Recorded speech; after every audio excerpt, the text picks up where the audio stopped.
Keduanya sudah pasti dilayangkan oleh kawan-kawan penyelidik, ya sudah pasti dilayangkan untuk undangan klarifikasinya.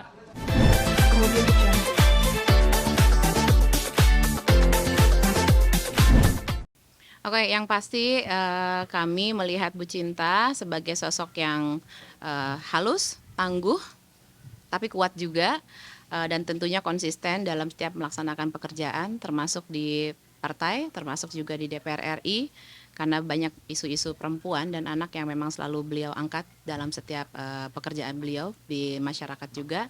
Dan tentu kami sebagai kerabat, kawan, juga tentu mendoakan dan memberikan support sebesar-besarnya untuk beliau. Baik, tapi Bu Cinta sendiri kemarin hadir sebenarnya Bu ke sini ya Bu, di tengah permasalahan hidupnya gitu ya Bu, pribadinya dia, tapi dia tetap hadir menjalankan Ya, tugasnya. karena beliau adalah tadi saya sampaikan orang yang konsisten dan bertanggung jawab.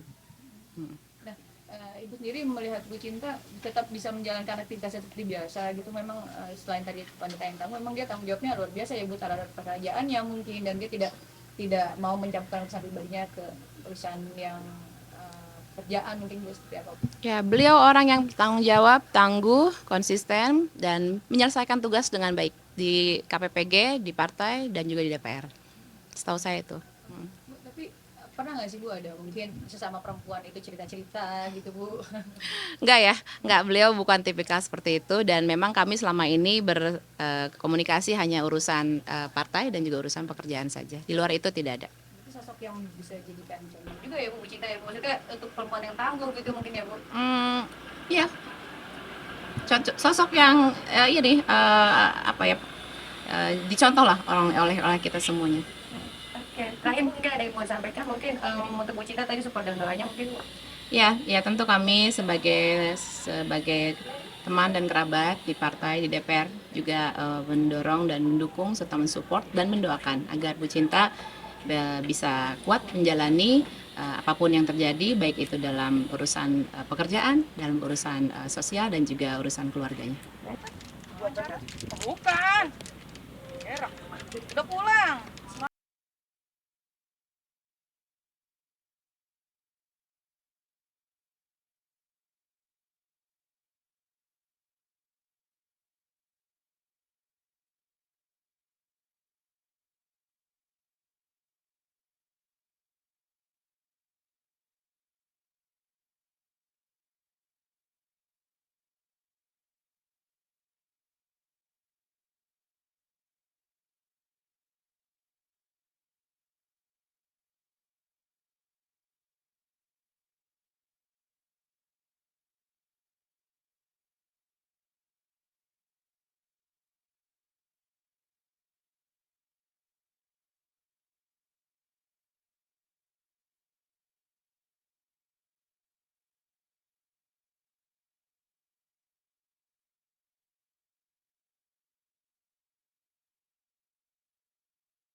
Shalom, Om Swastiastu, Namo Buddhaya, Salam Kebajikan Rahayu.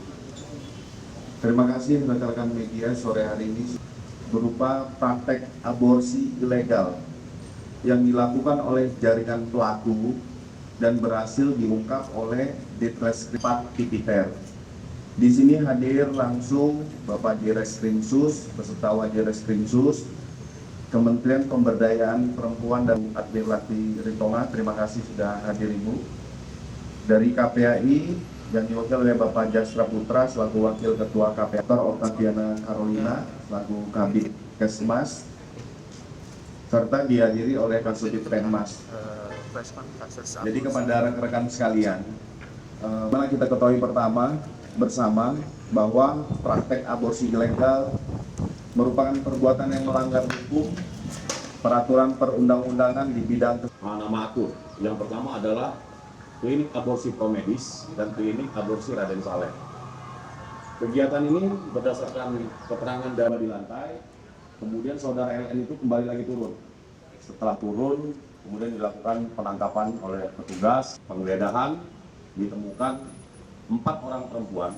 Yang pertama saudari NS, yaitu berperan saudari KWM, ini adalah pasien, ya, dan saudari Renita. Keempat orang ini maka dilakukan segala penggeledahan, termasuk juga oleh TKP, ditemukan masih terdapat sisa-sisa darah. Teman-teman, nanti untuk yang hasil gelar perkara khusus tersangka 2 klaster itu kami akan merilis secara lengkap bersama di Reskrim karena kan dari hasil gelar perkara khusus dari jam 10.30 pagi sampai dengan jam 11 malam ini terhadap 2 klaster kita akan sampaikan kepada rekan-rekan secara detail. Itu yang pertama. Yang kedua terkait tentang perkembangan Kalibata, kami juga akan update kalau penanganan sidang kode etik hari ini itu ditangani oleh Mabes Polri. Jadi nanti akan disampaikan oleh pihak Mabes Polri. Tapi tentang perkembangan situasi di lapangan, penyelidik dari Krim maupun Polres Metro Jakarta Selatan sudah mendalami 20 orang saksi.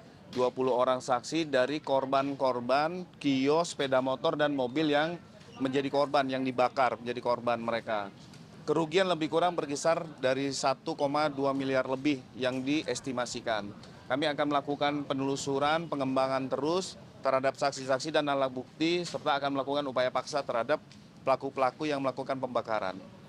Itu 2 yang kami sampaikan. Bang, Terus apa lagi? terduga pelaku yang pembakaran dan perusakan itu artinya sudah diketahui atau sudah? Sudah dalam pengawasan pihak penyidik.